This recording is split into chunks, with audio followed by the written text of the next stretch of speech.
सिय राममय सब जग जानी, करहूं प्रणाम जोरी जुग पानी। ये शिक्षा देने वाले तुलसीदास कवितावली में आज हमें क्या क्या सिखाएंगे, आइए देखिए। कविता का यह भाग पढ़ने के बाद आप भक्त कवि तुलसीदास के जीवन के बारे में बता पाएंगे, कवि की रचनाओं और साहित्यिक विशेषताओं का उल्लेख कर सकेंगे, कवितावली कविता का मूल भाव लिख पाएंगे, कविता में वर्णित महत्वपूर्ण जीवन मूल्यों के विषय में टिप्पणी कर सकेंगे, प्रस्तुत काव्यांश में वर्णित राम की भक्ति के प्रभाव की विवेचना कर पाएंगे, जीवन में आत्मविश्वास के महत्व की व्याख्या करने में सक्षम हो पाएंगे, कविता के शिल्प सौंदर्य और भाव सौंदर्य को समझकर लिख पाएंगे और काव्यांश आधारित प्रश्नों के उत्तर लिखने की योग्यता प्राप्त कर पाएंगे। जरा चिंतन करें, संकट के समय आप क्या करते हैं? क्या आप घबरा जाते हैं, दुखी हो जाते हैं, तनावग्रस्त हो जाते हैं? क्या करें क्या ना करें, इस उलझन में खो जाते हैं? किसी मित्र, बंधु अथवा समझदार की सलाह और सहारा ले लेते हैं, अपने बड़े बुजुर्गों द्वारा दिखाए गए रास्ते पर चलने लगते हैं, किसी संत, महात्मा या गुरु की शरण में चले जाते हैं, ईश्वर के प्रति समर्पण रखते हुए खुशी खुशी हर संकट का सामना कर लेते हैं, या फिर कुछ और करते हैं। हमें संकट के समय क्या करना चाहिए, यह जानने के लिए पढ़ते हैं कविता का सार। तो जीवन की विविध विषमताओं से ग्रस्त यह कलिकाल ही तुलसी का युगीन यथार्थ अर्थात वास्तविकता है, सच्चाई है, जिसमें वे कृपालु प्रभु राम कृपा व राम राज्य का स्वप्न अपने काव्य के माध्यम से रच देते हैं। अब अपने युग और उसमें अपने जीवन का न सिर्फ उन्हें गहरा बोध यानी ज्ञान होता है, बल्कि उसकी अभिव्यक्ति करने में भी वे अपने समकालीन कवियों से बहुत आगे निकल गए हैं। वो कवि श्लोक मंगल भी चाहते हैं। ऐसे हैं तुलसीदास। यहाँ पाठ में प्रस्तुत कवितावली के 2 कवित्व और 1 सवैया इसके प्रमाण स्वरूप हैं। तो पहले छंद में, जो कि सभी किसान कुल वाला है, उसमें उन्होंने दिखलाया है कि संसार के अच्छे बुरे समस्त लीला प्रपंचों का आधार पेट की आग का दारुण व गहन यथार्थ है, उसकी वास्तविकता है, जिसका समाधान वे राम रूपी घनश्याम अर्थात बादल के कृपा जल बरसने में देखते हैं। इस प्रकार उनकी राम भक्ति पेट की आग बुझाने वाली है, अर्थात जीवन के यथार्थ वास्तविक संकटों का सामना करने वाली है, साथ ही जीवन के बाद आध्यात्मिक मुक्ति दिलाने वाली भी है। दूसरे छंद में आप पढ़ेंगे, प्रकृति और शासन की विषमताओं से उपजी बेकारी की समस्या, अकाल की समस्या व गरीबी की पीड़ा का यथार्थ पर चित्रण करते हुए कवि उसे दशानन अर्थात रावण के समान बता देते हैं।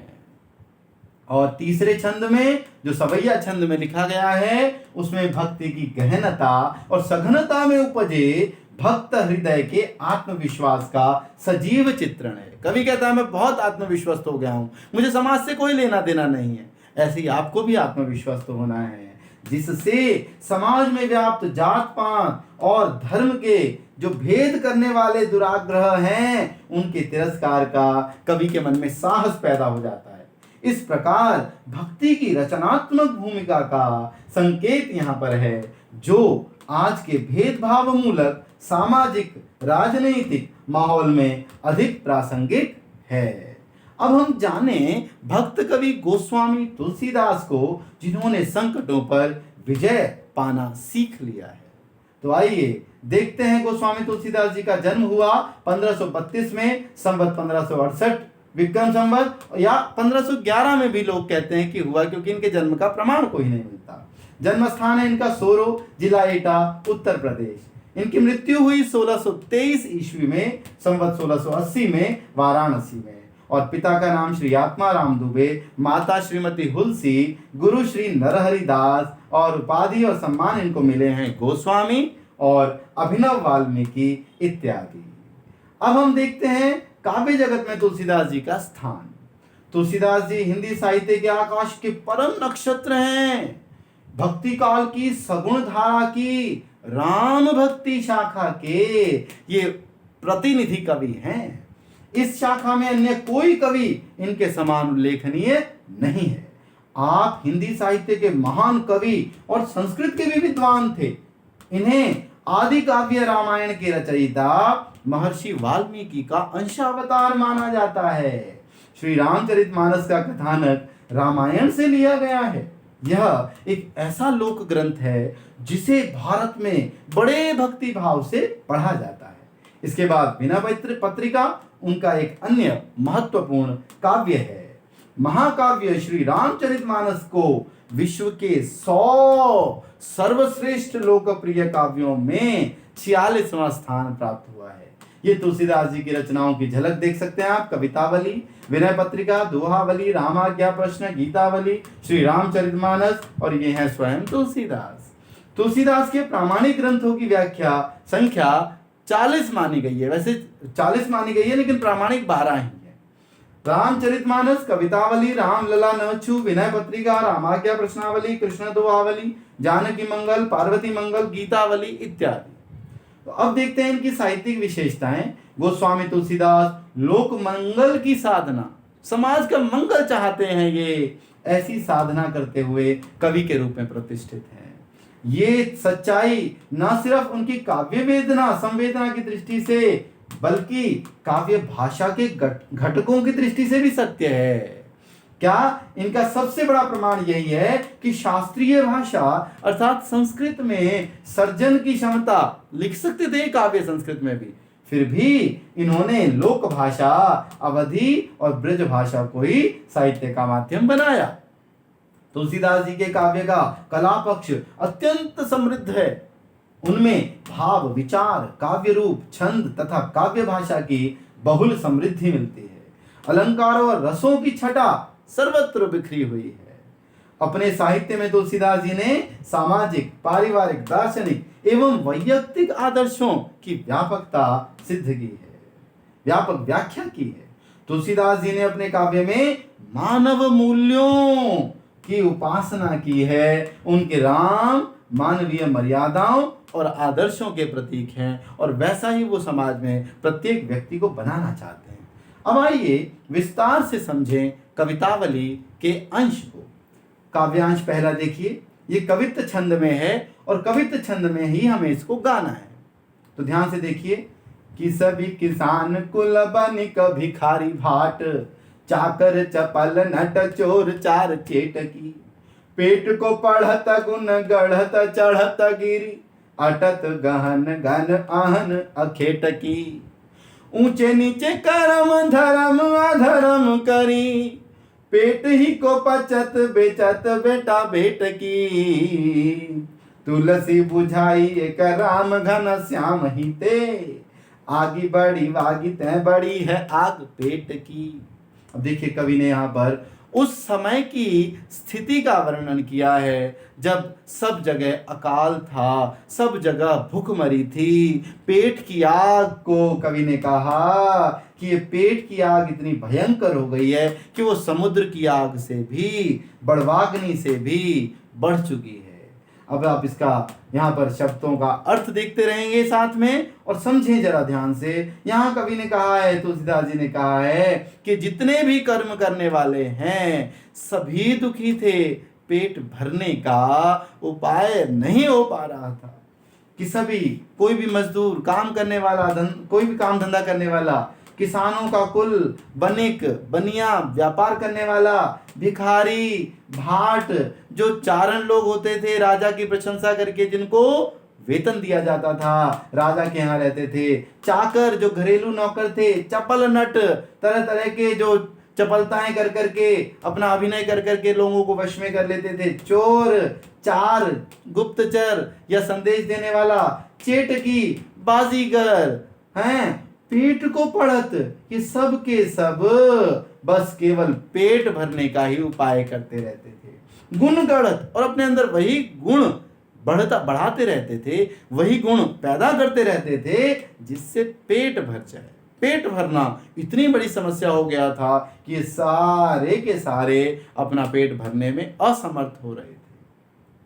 चढ़त गिरी और तो और पर्वतों पर भी चढ़ जाते थे कि पेट भरने का कोई उपाय हो जाए। अटत गहन घने जंगलों में घूमते रहते थे, कहीं कुछ पेट भरने की सामग्री मिल जाए। और अहन अखेटकी और पूरा दिन शिकार करते रहते थे, कहीं तो कुछ मिले। और यहाँ पर देखिए कितना बुरा हाल था। पेट भरने के लिए ऊंचे नीचे कर्म भी कर लेते थे।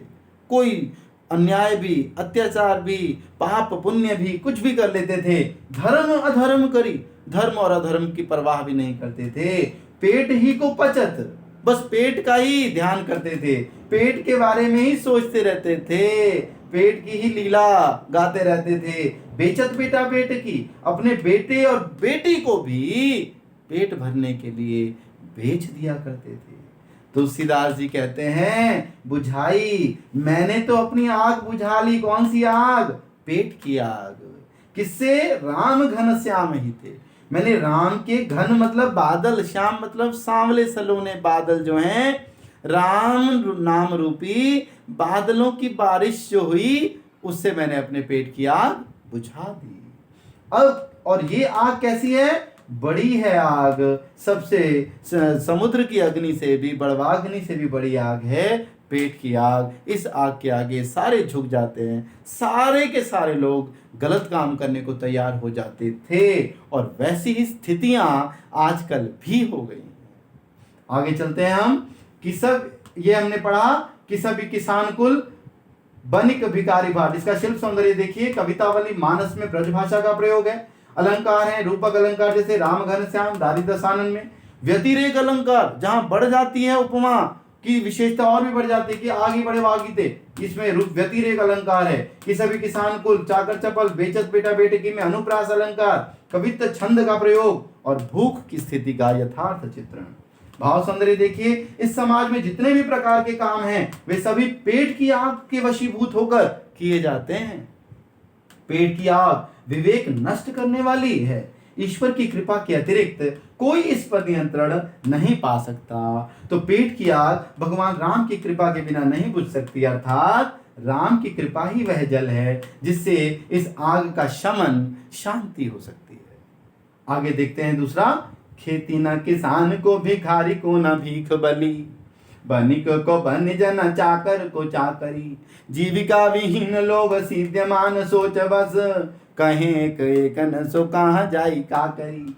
बेदहु पुराण कही लोकहु विलोकियत, साकर सबे पे राम रावरे कृपा करी। दारिद दसानन दबाई दुनि दीन बंधु, दुरित दहन देखी तुलसी हा करी। अब यहाँ तुलसीदास कहते हैं कि इतना बुरा समय था, ऐसी बेकारी बेरोजगारी थी। क्या? किसान को खेती नहीं नसीब हो पाती थी, वो खेती नहीं कर सकता था, न साधन थे, न सुविधाएं थी, न खेती करने योग्य वातावरण था। भिखारी को कोई भीख नहीं देता था। और दान दक्षिणा, पूजा पाठ में जो दान दक्षिणा दी जाती है वो भी नहीं होता था, किसी के पास देने को था ही नहीं ना कुछ, केवल और केवल भूखमरी थी।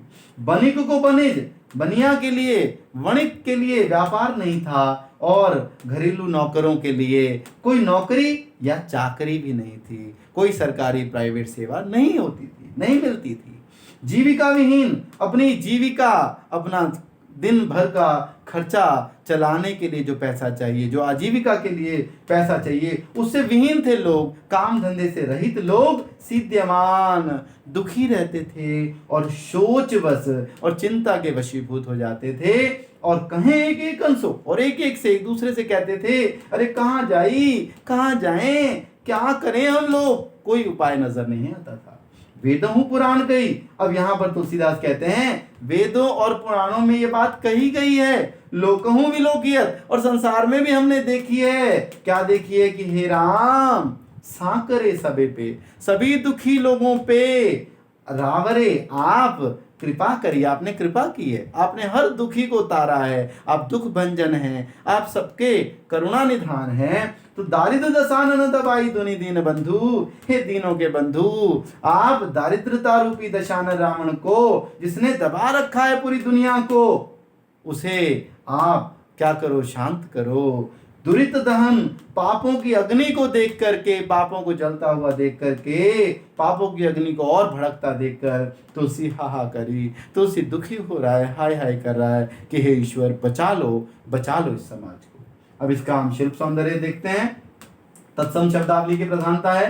दारिद्र दशानन व दुरित दहन में रूपक अलंकार है, अनुप्रास अलंकार तो सब जगह विद्यमान है, कवित्व छंद है। इसमें 31 वर्णों के 4 चरणों वाला ये संवर्णिक छंद है, जिसमें 16 और 15 वर्णों पर रुका जाता है गाते समय। इसका भाव सौंदर्य देखिए। तत्कालीन समाज की बेरोजगारी व अकाल की भयावह स्थिति को दूर करने के लिए तुलसी की राम भक्ति प्रकट हुई है। दरिद्रता को 10 मुख वाले रावण के समान बताकर समाज के हर वर्ग को उसके अत्याचार से प्रभावित देखकर कवि राम कृपा की कामना कर रहा है। आइए तीसरा देखते हैं, जो सवैया छंद में है। धूत कहूं व वधूत कहूं, रजपूत कहूं जो लहा कहू को, काहू की बेटी सो बेटा न ब्याह, काहू की जाति बिगाड़ न सो। तुलसी सर नाम गुलाम है राम को, जाको रुचे सो कहे कछुओ, मांग के खइबो मसीत को सोइबो, लेबो न एको न दैबो को दो। यहाँ पर कवि कितना अच्छा तुलसीदास हमें सिखा रहे हैं कि कोई हमसे कुछ भी कहे हमें परवाह नहीं करनी है। कोई कहता है, तुलसीदास कहते हैं, मुझे कोई धूर्त पाखंडी कहे कहता रहे, मुझे परवाह नहीं। कोई सन्यासी कहे, अच्छा जी तू तो बहुत अच्छा है, योगी है ना, मुझे कोई फर्क नहीं पड़ता। राजकुमार है, तू तो राज का बेटा है, राजा का बेटा है, बहुत इज्जत देने लगे, कोई फर्क नहीं पड़ता कवि को। जुल्हा, कपड़ा बुनने वाला जुलाहा कहे, अर्थात उसका अपमान करे तो भी कवि कहता है। कोई कहता है कहने दो, मुझे परवाह नहीं है। काहू की बेटी सो, मैंने किसी की बेटी से अपना बेटा नहीं ब्याहना, मेरा ना तो मेरा बेटा नहीं है कि मैं उसकी किसी की बेटी से अपने बेटे की शादी कराऊं। काहू की जाति बिगाड़ ना सो, और मैं किसी की जाति भी नहीं बिगाड़ूंगा। भाई किसी की बेटी मेरे घर आएगी, मेरे बेटे से शादी करेगी तो उसकी जाति बदल जाएगी, क्योंकि वधू का वर के साथ ही गोत्र बदल दिया जाता है, वर जैसा गोत्र हो जाता है। तो मैं किसी की जाति भी नहीं बिगाड़ूंगा। तुलसी कहते हैं, मैं तो सरनाम, मैं तो प्रसिद्ध गुलाम हूँ, सेवक हूँ। यहाँ दास्य भक्ति है, किसका? राम का। जाको रुचे जो, रुचे सो कहे कछुओ, जिसको जो कहना है, जो अच्छा लगे, रुचे मतलब अच्छा लगे, सो कहे कछुओ, वो वही कुछ कहता रहे, मुझे कहता रहे जिसको जो अच्छा लगे। मांग के खइबो, मैं मांग के खा लूंगा। मस्जिद को सोइबो, मैं मस्जिद में भी सो जाऊंगा हिंदू होने पर भी। लइबो को एकू, मुझे एक न लेना है किसी से, न दो देना है, मैंने तो राम के चरणों में रहना है। अब यहाँ शिल्प सौंदर्य अनुप्रास अलंकार की छटा, कहो को, काहू की, कहे कछु, ब्रजभाषा, शांत रस, सवैया छंद। सवैया भी कवित्व के समान संवर्णिक छंद है, वर्णिक छंद है। इसमें कई भेदों में से सबसे प्रसिद्ध एक मत्त गयंद सवैया छंद होता है, इसे मालती सवैया भी कहते हैं। सवैया के प्रत्येक चरण में 23 वर्ण होते हैं। भाव सौंदर्य, कवि स्वयं को राम भक्त कहने में गर्व का अनुभव करता है, वह स्वयं को उनका गुलाम कहता है, तथा समाज की हंसी, उपहास आदि का उस पर कोई प्रभाव नहीं पड़ता, क्योंकि उसका आत्मविश्वास अब दृढ़ हो गया है, वो तो भगवान के चरणों में पूरी तरह समर्पित हो गया है। आइए अब मुख्य आकर्षक बिंदुओं की व्याख्या करते हैं। पहले कवित्व में मुख्य बिंदु क्या है? संसार के अच्छे बुरे समस्त कार्यों के पीछे पेट की आग की प्रमुख भूमिका है। इसके समाधान हेतु राम कृपा आवश्यक है। राम कृपा से मोक्ष प्राप्ति भी होगी, पेट की आग तो बुझेगी, मोक्ष प्राप्ति भी होगी। और शिल्प देखें तो ब्रजभाषा है, कवित्व छंद है, मर्म स्पर्शी चित्रण है और करुण रस है। वहां पर आगे देखेंगे दूसरे कवित्व में प्रकृति और शासन की कुरीतियों से बेकारी तथा गरीबी का जन्म हुआ है, ये आप देख रहे हैं। बेकारी और गरीबी को रावण की संज्ञा दी गई है। मुक्ति हेतु राम की कृपा यहां भी आवश्यक बताई गई है। शिल्प मर्मस्पर्शी चित्रण, ब्रजभाषा, कवित्व छंद, करुण रस।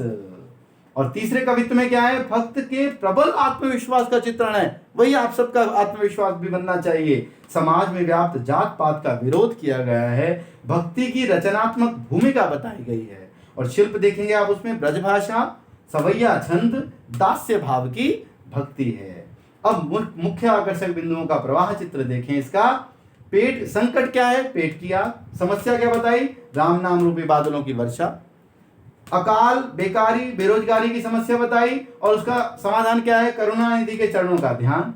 दरिद्रता, गरीबी रूपी रावण समस्या है तो भगवान राम का आह्वान करो, बुलाओ, उसकी शरण में जाओ। राम की समाज अगर आपकी उपेक्षा करता है, तिरस्कार करता है, आपको इग्नोर करता है, तो आप दास्य यानी समर्पण भाव की भक्ति करने लगो, राम भक्ति करने लगो। और यही आपने सीखा। धन्यवाद।